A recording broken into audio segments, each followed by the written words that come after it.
Yes, now we would continue and hopefully complete this story in this video.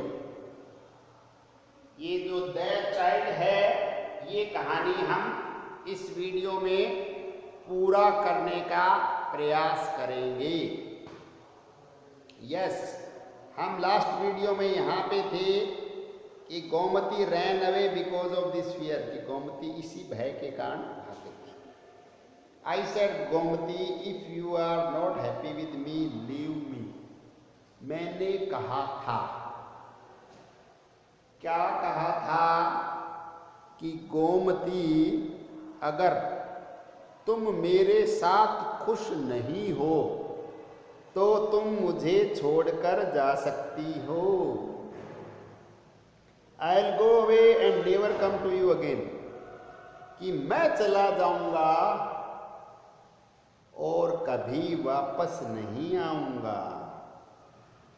When you need me to do anything for you, write and I will help as much as I can.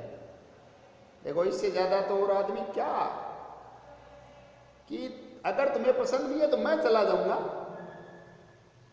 और जब कभी भी तुम्हें आवश्यकता हो तो मुझे लिखना.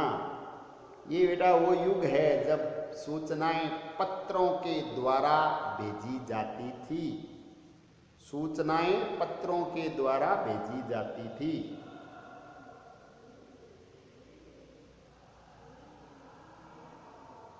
मैं I'll help as much as I can, कि मैं आपकी जितनी मदद कर सकूंगा उतनी करूंगा.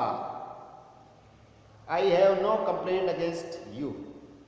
मेरी तुम्हारे से कोई भी शिकायत नहीं है, कोई शिकायत नहीं. In my eyes you are just as good as before. मेरी नजरों में तुम उतनी ही अच्छी हो जितनी पहले थी. समझे? मेरी नजरों में उतनी अच्छी हो, मतलब ये बहुत ही ब्रॉड माइंडेडनेस की बात करती है एक चपरासी लेवल के व्यक्ति ने, कि मैं तुम्हें उतना ही पवित्र मानता हूं.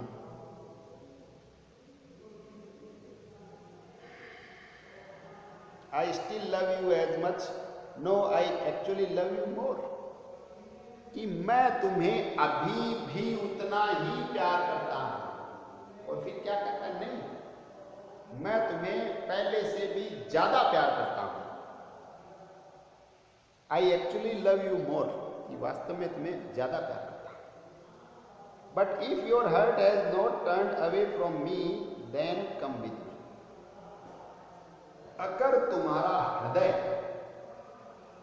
मेरे से उन्मुख नहीं हो गया है, उचाट नहीं हो गया है, अलग नहीं हो गया है, तो मेरे साथ आ जाओ.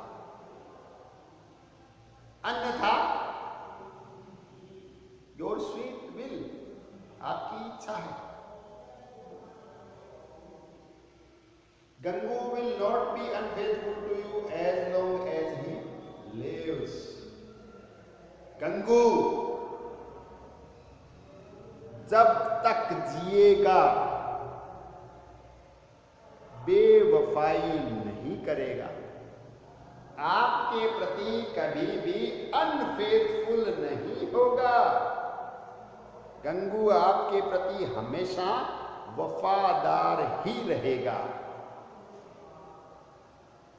I didn't marry you because you are a goddess, but because I loved you and thought you loved me too.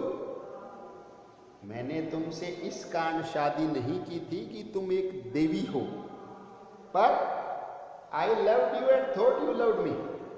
मैं तुम्हें चाहता था, मैं तुम्हें चाहता था और ऐसा सोचता था कि तुम भी मुझे चाहती थी. इसी कारण मैंने तुमसे शादी की थी. This child is my child, my own child.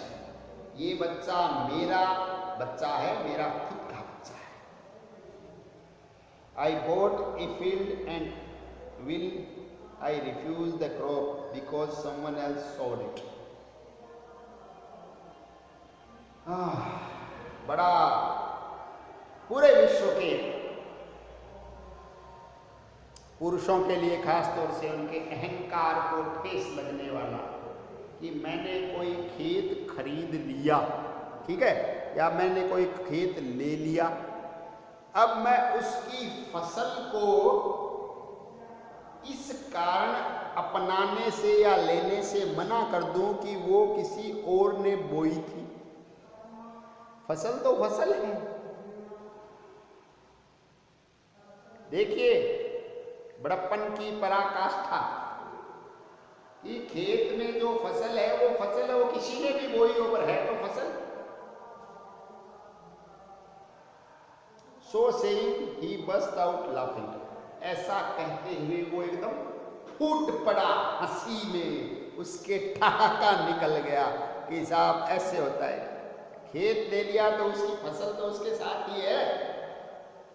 I forgot that I had to go and change my clothes. देखिए अब राइटर हैं, बड़े संवेदनशील और मानसिक स्तर के व्यक्ति हैं, बहुत उच्च मानसिक स्तर के व्यक्ति हैं, तो क्या इसकी ऐसी बातें सुनकर कपड़े बदलना भूल गए। पहले अपने को बताया था कि कपड़े बदलने थे, कपड़े बदलना ही भूल गए। I don't know why my eyes filled with tears.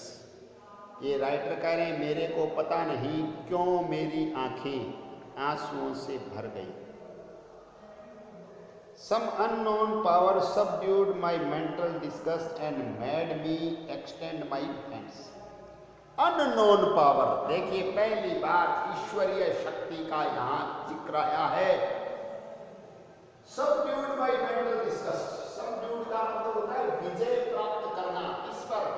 इनके जो मानसिक अवसाद था, किसका, लेखक का, नवाब राय का जो मानसिक अवसाद था उस पर ऊपरी ताकत ने विजय प्राप्त की।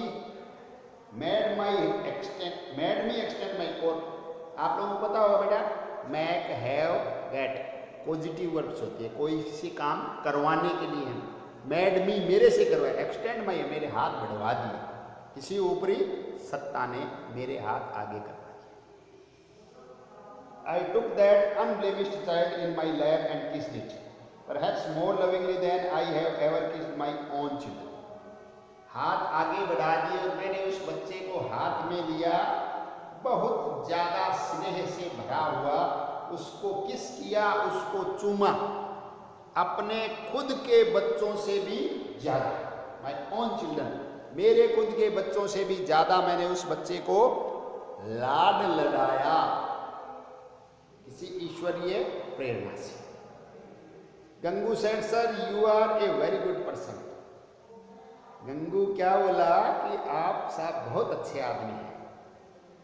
आई always praise you to Gomti and tell her to come and meet you but she is too shy. और ये मैं गोमती को भी बताता था हमेशा, ऑलवेज गोमती को हमेशा बताता था कि मेरे साथ चल, तेरे को मिला के लाता हूं, बहुत अच्छे आदमी हैं, come and meet you but she is too shy. पर वो कुछ ज्यादा ही शर्मीली है, कुछ ज्यादा शर्माती है, इसलिए नहीं आई, वरना मैं तो आपकी तारीफ गोमती के सामने दिन रात करता हूं। I a good person, the well of my goodness had been drawn away from my eyes. ये कहानी का निष्कर्ष आ रहा है, क्लाइमैक्स आ रहा है। आदमी देखिए बेटा पूरी दुनिया से धोखा झूठ कर सकता है, खुद के साथ कैसे झूठ बोलेगा। खुद की हकीकत तो पता है आपको भी और मुझे भी, हर एक व्यक्ति को अपना पता होता है कि मैं कहाँ सच हूँ, कहाँ झूठ हूँ, कहाँ मैंने गलत किया है, कहाँ सही किया है। वो मानता है या नहीं मानता है ये अलग बात है। ईश्वर ने कंसाइंस सभी को दी है, इसलिए क्या कह रहा है, देखो एक बड़ा तीखा व्यंग खुद पे कि मैं और अच्छा आदमी, गंगू ने नवाब राय प्रेमचंद जी जैसे बड़े व्यक्तित्व को निरुत्तर कर दिया है। The well of my goodness had been drawn away from my eyes, कि मेरी आंखों से जो मेरी अच्छाई का घूंघट था, वेल बेटा घूंघट को बोलते हैं, पर्दे को बोलते, वो उठ चुका था। कि मैं कितना अच्छा आदमी हूं ना, ये मेरे को पता चल गया था कि मैंने इसके साथ कैसा व्यवहार किया, कहां कहां कितनी बार मैंने इसको ताने मारे हैं, और ये बंदा चुपचाप सह गया। सह गया क्या, इतना इनोसेंट कि तानों को ताना ही नहीं समझ पाया। I said in a voice steeped in devotion. Devotion का मतलब समर्पण से भरी हुई, डूबी हुई वाणी में मैं बोला, no why should she come to see an impure man like me, कि अरे नहीं भाई, वो एक मेरे जैसे अपवित्र दुष्ट व्यक्ति को मिलने देखने क्यों आई। You think I am a good person, तुम ऐसा सोचते हो कि मैं एक अच्छा आदमी हूं, मैं भला आदमी हूं, तुमको ऐसा लगता है, ऐसा सोचते हो। I appear to be good but my heart is mean, जिसके लिए मैंने आपको क्या बताया था, पाखंड शब्द, hypocrite. Appear to be good, मैं दिखता बड़ा अच्छा हूं, देखने में आवरण आडंबर चारों तरफ मैंने बड़ी अच्छी इमेज बना रखी है लोगों में कि कितना अच्छा आदमी हूं, पर मेरा हृदय है वो बड़ा संकुचित है, मीन मेंटलिटी है। बात ये है, मीन भाई, मीन, मीन का मतलब समझो, तुच्छ, एकदम गिरा। True goddess is in you and this child is a flower perfumed with your goodness. True goodness is in you, कि जो वास्तविक अच्छाई है वो तो तुम में है गंगू भाई, वास्तविक अच्छाई तुम में है। And this child is a flower perfumed with your goodness, और ये बच्चा तुम्हारी अच्छाई की महक से खिलता हुआ फूल है। ये बच्चा तुम्हारी अच्छाई की महक से खिलता हुआ फूल है। और तो क्या बताऊं, अच्छाई तुम में है।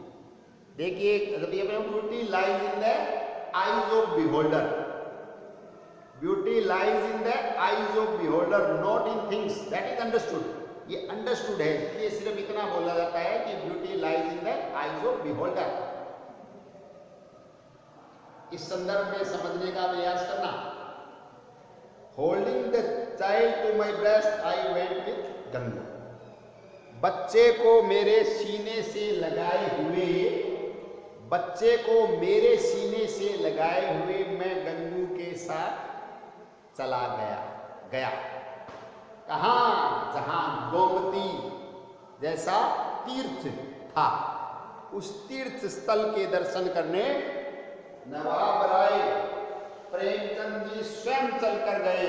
ये इस कहानी का क्लाइमेक्स है, पीक है, अंत है, जो भी माने आप ये समझे कि भारतीय या पुरुष प्रधान समाज, पुरुष प्रधान समाज, और जिसमें भारतीय समाज भी है निश्चित रूप से, उसके पाखंड को बड़े प्रभावशाली तरीके से प्रेमचंद जी ने प्रस्तुत किया है।